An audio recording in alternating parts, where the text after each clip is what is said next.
Hey tout le monde, c'est Fan et aujourd'hui je suis avec Léo qui va m'aider un petit peu à tester le Macintosh SE que nous allons voir aujourd'hui. Mon Macintosh SE que Léo est en train de prendre ici, qui est dans son emballage, on peut le voir, voilà. C'est pour éviter qu'il jaunisse trop en fait, vu qu'il est stocké dans le grenier, il n'y a pas trop de lumière d'UV, mais bon, ça peut arriver, du coup il est bien protégé. Allez, à tout de suite. Donc du coup avec ce Macintosh SE qui est ici, j'ai ce clavier ADB d'origine et la souris monoclic mode cyclope de chez Apple d'origine aussi, qui est branchée directement sur le clavier en fait avec la continuité des ports, même s'il y a deux ports ADB derrière. Donc ADB c'est Apple Desktop Bus, c'était avant qu'il y ait l'USB, le PS2, je sais pas quoi. Hop, Léo, alors qu'est-ce qu'il y a de présent ici? Un lecteur disquette donc. Avec quoi à l'intérieur? Une disquette, évidemment. Et une disquette qui est morte, c'est-à-dire que on va l'allumer dans quelques secondes, mais la disquette est HS, donc en fait le PC démarre sur la disquette, voilà, elle est décédée effectivement, le PC démarre sur la disquette et en fait vu que la disquette est démagnétisée ou un truc comme ça, elle a pris la poussière, enfin je sais plus, elle est plus lisible, du coup le PC ne démarre plus ou fait une erreur. Qu'est-ce qu'on a ici Léo? Je sais pas. Alors ici en fait j'ai un modèle Macintosh SE qui est pourvu d'un disque dur. Donc en fait il y avait deux sortes, il y avait les Macintosh SE avec une disquette, enfin deux lecteurs disquettes plutôt, qui étaient les moins chers, et les modèles en dessus qui avaient un disque dur. D'ailleurs le disque dur doit être du SCSI, donc c'est plus grand que du IDE, c'est plus vieux aussi que l'IDE, même si c'était surtout utilisé dans les serveurs, maintenant ça a été remplacé par le SAS dans les serveurs. Et dans les PC c'est du SATA et l'IDE c'était avant.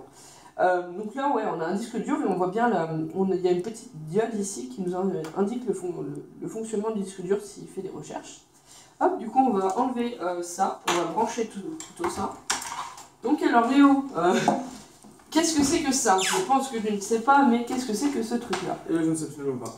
En fait ça c'était pas avec tous les Mac, ça c'est les boutons de service. C'est-à-dire qu'en fait, d'habitude, on branchait le clavier au Mac, donc au Mac, je dis Mac, mais c'est pas un Mac, c'est un Macintosh. On branchait le clavier au Macintosh et il se démarrait via ce bouton-là qui, en fait, du coup, démarrait l'ordinateur. Ça, c'est un bouton de service pour démarrer l'ordinateur ou le redémarrer directement sur le côté. Avec en plus, derrière, ceci qui est un interrupteur pour allumer ou éteindre la tension secteur directement de l'alimentation. Voilà. Hop. Donc, du coup d'ailleurs en fait depuis tout à l'heure on voit pas nos têtes et c'est pas grave. Vous me la voyez là maintenant. Donc alors, il y a deux ports ADB comme j'ai dit. Donc ADB c'est ça, on dirait une petite racine et effectivement c'est bien branché. D'ailleurs on pourrait très bien brancher la souris dessus, parce que ça marche aussi. Il y a un port, donc attention à bien mettre sur le dessus ici. Voilà. Qu'est-ce qu'on a derrière encore? On a un port joystick, donc pour les manettes, des trucs comme ça. Un port parallèle, on dirait c'est pour les imprimantes, mais je sais pas comme c'est fait, parce que Apple c'est un petit peu bizarre. Je pense que ça c'est plus pour l'imprimante. Et ça c'est un port modem communication qui avait optionnel sur certains Mac, voilà. Et enfin ça c'est pour les haut-parleurs externes, j'imagine, c'est une prise jack 3.5 mm. Hop, voilà. Derrière on nous dit bien que c'est 100, 240 volts et 50-60 Hz, ouais c'est le courant normal en gros. On va le brancher maintenant tout de suite et je tiens juste à préciser un truc, c'est qu'ici on a un emplacement pour une carte d'extension en fait, parce qu'on avait des cartes d'extension ici, on avait certaines pour... il y en a certains qui utilisent ça plutôt pour mettre une carte SD pour les transferts en fait avec un adaptateur SCSI et donc en fait ils peuvent transférer leurs données très facilement. Donc du coup, l'iMac est branché, hein, Léo, tu peux en témoigner, tu l'as essayé d'allumer tout à l'heure. Il s'allume tout de suite en fait. Hop, c'est comme les PC 486, on les allume, on les éteint par le switch ou pas, un truc comme ça. Donc petit bruit agréable au démarrage. Voilà, c'est ça. Donc, on va voir qu'il boot sur le disque dur et ça c'est un petit peu embarrassant parce que c'est la disquette qui est censée être morte et pas le disque dur. Et que si le disque dur est mort, écoutez, c'est chiant. Parce que j'en ai pas d'autres et que j'ai pas forcément envie de le démonter le PC aussi. Donc là on entend qu'il tape pas mal. Alors ça je sais pas qu'est-ce que c'est, mais c'est peut-être un antivirus, je sais pas. Il nous dit là l'heure, enfin c'est pas la bonne, et en fait il arrive sur cet écran là. Donc avec une bombe, vous verrez bien ici, avec une bombe ici, et bah il n'y a rien d'autre à faire en fait, enfin, genre je sais pas quoi faire. Sachant que si on essaie de réinstaller le système, bah en fait ça va être compliqué parce que les disquettes sont d'un format particulier qui fait moins d'un méga en fait, c'est des 800 mégas mais qui sont en 3,5, enfin en disquette normale, en petite disquette. Du coup bah c'est pas regravable, il faudrait avoir un lecteur spécifique et je n'en ai pas. Donc déjà ce qu'on va faire c'est qu'on va enlever la disquette d'ici parce que là il y en a bien une, donc avec le petit trou ici qu'on va appuyer.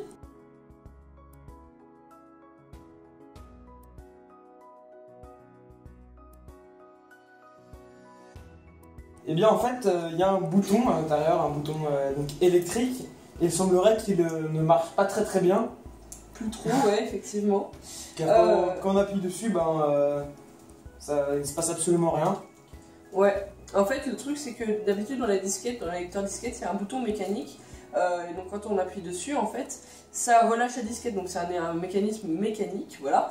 Alors que là il n'y a aucun bouton, en fait tout est logiciel, donc c'est l'ordinateur qui demande au lecteur disquette d'éjecter la disquette, et donc c'est un truc, ça doit être, enfin en gros c'est électrique et donc mécanique en même temps. Mais donc en fait cette éjection là elle est provoquée, donc là on n'a pas un truc mécanique comme on aurait avec un vrai bouton, comme les CD, les DVD, trucs comme ça. Là c'est directement, en fait ça appuie sur un bouton qui demande d'éjecter la disquette. Donc du coup, bah, c'est un petit peu étonnant parce que du coup, bah, c'est un peu compliqué. Mais pourquoi pas essayer d'appuyer dessus pendant qu'on démarre l'ordinateur plusieurs fois, au lieu d'attendre qu'il ait fait la bombe ici. Voilà. Du coup, bah, on va essayer ça maintenant. Hein. Ouais.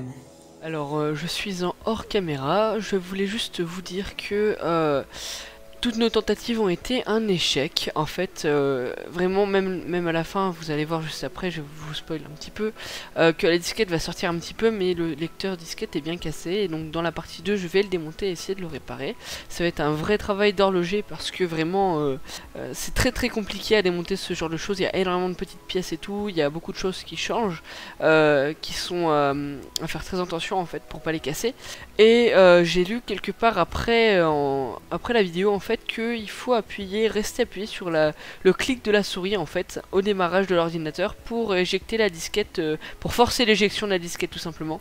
Donc petite chose à essayer, ou même quand le système d'exploitation a démarré, rester appuyé sur commande et E pendant quelques secondes pour forcer à éjecter la disquette encore. Voilà, donc c'est des petites choses à essayer, mais en tout cas c'est vraiment pas, on a un peu forcé, on a sûrement cassé le lecteur disquette, et c'est une très mauvaise chose à faire, vraiment. Essayez de le démonter, et si ça forçait tout, ne le forcez pas vraiment. Voilà, je vous laisse sur la fin de la vidéo. Du coup, on a réussi avec un outil spécialement. On a tiré comme ça. Mais maintenant, elle m'a l'air plutôt un peu bloquée. Donc, est-ce qu'on n'essaierait pas de le rallumer et en même temps, on appuie sur le bouton? Lâche, seul. Il l'a renvoyé, mais genre. Attends, bouge pas. Et essayer de prendre ça là. Non, mais c'est pas grave, attends. Là, elle est pas dedans, donc il prendra aucune donnée de la disquette. S'il refait le même truc, je le bifle, ok. Écoutez, la disquette a réussi à s'éjecter, les gens, c'est génial. Donc la disquette éjectée, pourrais-tu faire le focus? Et on a toujours ça, parce que c'est génial. Donc, le focus est parti actuellement. Ah bah oui. C'est bon. Bon, si tu fais un focus manuel, bah du coup il restera manuel. Donc la disquette est partie. Éjecte-nous la disquette, celle. Yosh. Wesh. Ah. Je suis en train de faire perdre la vie à ce Mac. Ok. Donc là ensuite, on va redémarrer gentiment le Mac. D'ailleurs, on a les boutons. Oh. Ah. Je sais pas si vous voyez les gens. Vous voyez, j'ai appuyé sur le bouton situé ici, que j'imaginais juste pour redémarrer le truc en fait, tout simplement, à ce bouton là. Et en fait il nous a ouvert une console. En fait c'est des commandes ultra simples, je pense, qui peuvent être mises ici. Mais help pour voir. Ouais, j'ai déjà mis. Help, c'est fait rien. Slash help. Voilà. Ah ouais, c'est pas con de mettre un slash. Par contre, je sais pas où est-ce qu'il y a le slash. Là peut-être. Là, C'est bon. Donc il est ici le help. Et donc, Slash. Le slash, oui, le... Ok. Alors du coup, vu que j'ai pas enregistré l'intro parce que je l'ai perdu ou je l'ai pas du tout enregistré, je sais pas du tout, je vais faire l'intro hors caméra. Donc déjà, je tenais à vous demander si y en a qui sont beaucoup plus expérimentés que moi sur les Macintosh et tout, s'ils ont une idée de comment résoudre la bombe et surtout qu'est-ce qu'elle signifie, parce qu'il n'y a aucun message d'erreur, rien, la bombe, voilà.